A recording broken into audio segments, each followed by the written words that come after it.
Welcome back to the Monday Night Wars. This is the World Wrestling Federation side for week 34 of the Wars. This is the 161st episode of Raw in its history. It went live on the USA Network from Fayetteville, North Carolina, and at the Cumberland County Memorial Auditorium on May the 27th, 1996, one night after Beware of Dog 1. There was two Beware of Dogs because of a power outage. The second Beware of Dog happens the night after this.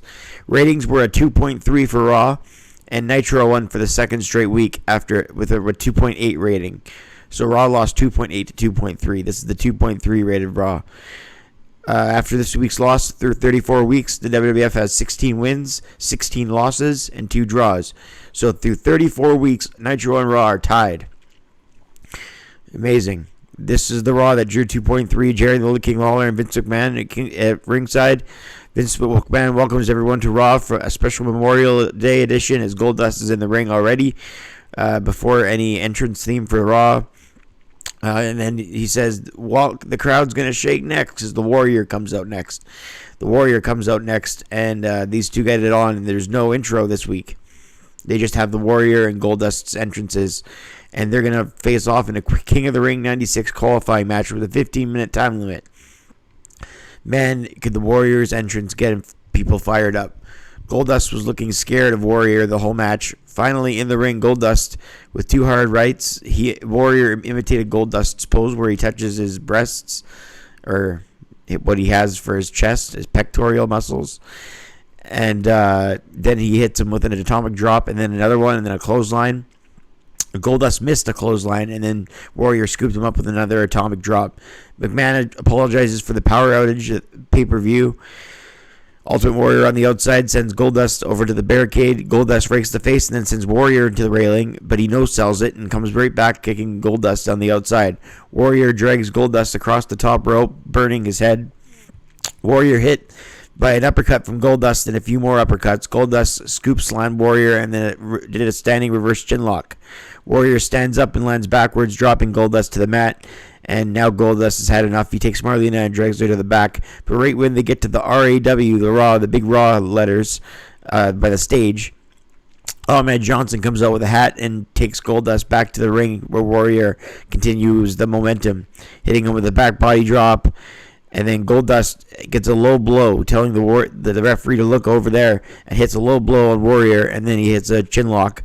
Fans chant for the Warrior as Goldust is applying more pressure. Goldust with a sleeper. Warrior then has a power slam out of the sleeper. Warrior started to build momentum as he started to Warrior up, as Goldust's offense had no effect on the Warrior as he starts to Warrior up. I don't even think Warrior up is a term. I'm just making it up. It just sounds right for like hulking up, warrioring up. He does the same thing where he shakes the head and then no sells, but he doesn't point and say you, of course. After the match officially ended, Jerry Lawler, sorry about that. I skipped a paragraph in my notes here. Goldust then makes Marlena to the back outside. He's had enough of Warrior's offense. Warriors going after Goldust as both guys are counted out. This match went to a double count out in a non-title match where Goldust didn't have to defend the IC title. This was just a King of the Ring qualifier, and both men are eliminated from the tournament. After the match officially ended, it went above 10 minutes. After the match officially ended, Jerry Lawler attempted to retrieve the director's chair from Marlena, but the Warrior grabbed it instead and destroyed it in the ring, and then this would start a feud between the King and the Warrior. He went to hit Warrior with the chair, but Warrior turned around and the King weaseled away. The match was okay. World's better than their in-your-house match. I actually give it a star and 3/4 because it was a decent match for a Warrior match. It was actually a longer Warrior match, and he actually did a good job with Goldust. Not like their in-your-house match, though. That was terrible. I haven't seen it in a while, but I just remember it being terrible, and I'm thinking that's the consensus online as well. DiBiase talks about how it wasn't fair that they have to have another strap match, a Caribbean strap match, in the power because of the power outage last night. They wrestled in the dark, but they have to do it again on pay-per-view tomorrow. Austin's got red marks all over him from that Caribbean strap match, and they have to have a second one. And I think Austin said on commentary, like on his DVD from a while back, I think he said that the second match was more physical when they were already had welts on the bodies. Smoking Guns with Sonny defend their titles against Skip and Zip in a non-title match, and I say it was Sunny because she's with them now. Hillbilly Jim goes on commentary for the match. They show how Sunny pretended she was with the Godwins and suckering in Phineas Godwin, thinking that he's in love with her. And then she kissed Billy Gunn, and that had a big effect on Phineas. And the Godwins lose the tag team titles to the Smoking Guns on the free-for-all last night at In Your House. So Sunny and her new men, the new champion, she's dressed as a cowgirl as she comes out with the Smoking Guns. Bart Gunn chops away at Zip. Harvey Whippleman comes out and takes notes of the officiating in the WWF. Billy Gunn with an arm wringer to Zip gets a side headlock and a shoulder tackle, then a military press by Bart Gunn. Billy Gunn is backed in as Zip tagged in Skip after getting a jawbreaker by Billy. Billy goes off the ropes. A Hurricane Rana and Billy missed with a clothesline, and Skip does a cartwheel. Billy Gunn with a hip toss, and Skip landed on his feet, showing great agility. The late Chris Candido, or Skip, confronts Sunny, and Lawler on commentary says, "She's not yours anymore, Skip." Speaking of not yours anymore, Phineas Godwin comes from the back and looks to confront Sunny about the relationship that she promised or whatever. Hillbilly Jim knows that Phineas is heartbroken, gets off commentary, and walks Phineas to the back, but Phineas wants to talk with Sunny. Sunny doesn't want to have any part of it. The tag match continues while they walk Phineas to the back. The Body Donis double team Bart, but Bart's momentum from a slam. Skip elevated Zip in the air with a crossbody, but Bart turned the momentum over and covered up Skip and Zip, and the Smoking Guns win the match. 2.5 stars. Despite the distractions, it was actually a good tag team match. King says that Sunny didn't make a fool out of Phineas Godwin. God beat her to that a long time ago. Main event, King of the Ring 96 qualifying match. Vader with Jim Cornette versus Ahmed Johnson. Owen Hart with his injured cast is on commentary. He wants to be known as a slimy award-winning King of Hearts, he says. Owen was great on commentary. McMahon asked him if his arm was hurt, and he replied, "What a stupid question that is. You think I'd wear this hunk of plastic if I wasn't injured?" Ahmed was out of control as he attacked Vader with fury. The fans loved it. King tells Owen he's always been his favorite Hart, and Owen replies, "I can see why." Vader delivered rights and lefts to Ahmed Johnson, as both men are power wrestlers. Ahmed corners him with a thunderous clothesline. Back from commercial, Vader is punishing Ahmed with spears and a bear clap in the corner.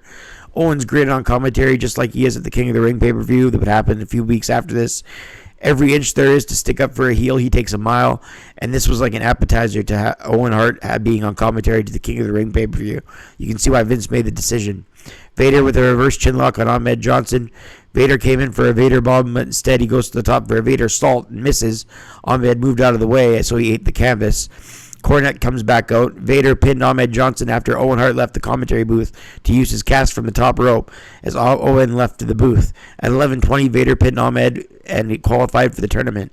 This was Ahmed's first loss on WWF TV. 2 stars as Vader advances into the tournament thanks to Owen Hart with his cast. After the match, Goldust comes to the backstage area where Ahmed is laid out and just proceeds to kiss him and give him mouth to mouth. McMahon said, "That's the most revolting thing I've ever seen." Show closed with McMahon saying Ahmed Johnson has words with Mero and Bob Holly. He attacks Bob Holly. He has words with Mero looking for Goldust. This episode scores a quality rating of 6 out of 10 because the matches were all right. The whole show had a decent flow to it. Nothing was really bad, and I love tournaments. I'm partial to them. So 2 out of 3 tournament matches were on the card, plus the progression of Sunny, now with the Smoking Guns. Starting the Lawler King feud, Ahmed losing a match, Vader looking strong, Owen's hilarious commentary, and involvement in the main event led for a decent show. Not to mention the Warriors' energy and Goldust's mouth-to-mouth with Ahmed at the end. So again, TV ratings-wise, this Raw scored a 2.3, losing to Nitro's 2.8. Unfortunately, I wish I could say things get better for the WWF, but they don't, as this almost, not yet, but almost marks a 2-year losing streak. We're almost at the point where there's a 2-year losing streak. And it's unfortunate because the ratings through 34 weeks, they're tied. 16 wins, 16 losses, 2 draws. But the NWO is coming on the next episode of Nitro I do, the NWO, or Scott Hall anyway. So from then on, WCW takes the brass ring, so to speak. But this was WWF Raw, a 6 out of 10, and a 2.3 rating, and a loss to Nitro. I'm Brett Mix. Hit like and subscribe, and I'll see you on the next review.